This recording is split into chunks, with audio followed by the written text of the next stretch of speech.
Padma barrage যেভাবে একটাকে পাশ হয়েছে, খুব শীঘ্রই আমাদের এই টেকনিক্যাল টিম কাজ করার পর দৃশ্যমান রিপোর্ট হবে এবং দৃশ্যমান এই কাজে যে একটাকে পাশ করানো সেই কাজটাও আমরা দৃশ্যমান করে এখানে কাজ শুরু করবো ইনশাআল্লাহ। এই যে তিস্তা নদী অববাহিকা, এটার একটা পার্মানেন্ট সলিউশন প্রয়োজন এবং এই স্থায়ী সমাধানের জন্য পাশাপাশি আমাদের এই যে উত্তরবঙ্গের একটা অর্থনৈতিক রূপান্তরের যে একটা এক্সটেনশন, সেটা খুব জরুরি হয়ে দাঁড়িয়েছে এই মুহূর্তে আমাদের জন্য।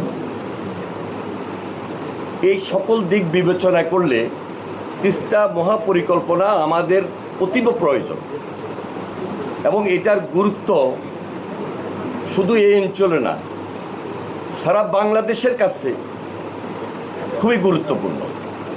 যার কারণে মাননীয় প্রধানমন্ত্রী জনাব তারেক রহমান নির্বাচনের আগে ওই যে জাগো বাহে আন্দোলনে কথা বলতে গিয়ে তিনি এই জাতির সামনে, এলাকাবাসীর সামনে কমিটমেন্ট করেছেন এবং ইনশাল্লাহ ওই কমিটমেন্টের ধারাবাহিকতায় আজকে এখানে আমাদের আশা। ভোগান্তি ভুলে চলে আসুন রিগালে, ওয়ারেন্টি সহ স্টাইলিশ কালেকশন নিয়ে রেডি রিগাল ফার্নিচার। এটা বাস্তবায়ন করতে 12 থেকে 13,000 কোটি টাকা লাগবে। এটার জন্য আমি মনে করি আমার দিক থেকে এটা বিদেশের মুখাপেক্ষি হওয়ার কোনো প্রয়োজন নেই। এটা আমাদের জিও ফান্ড থেকে আমরা এটা করতে পারবো, কারণ এটার মেয়াদ আছে 10 বছর, 2 স্তরে কাজ হবে। সুতরাং প্রতি বছর 2 থেকে 3,000 কোটি টাকা বরাদ্দ করলেও আমরা করতে পারবো। তবে প্রযুক্তির ব্যাপারে হয়তো আমাদের দেশীয় যারা আছেন তাদের সঙ্গে হয়তো বহির্বিশ্বের কোনো আরও উচ্চতর যারা জ্ঞান রাখেন এই ব্যাপারে, তাদের সঙ্গে ওনারা শেয়ার করতে পারে। আমি আর কথা বাড়াতে চাই না, আমাদের দাবি একটাই, এখন দাবি তো নয়, এটা বাস্তবায়ন করতে হবে আমাদের।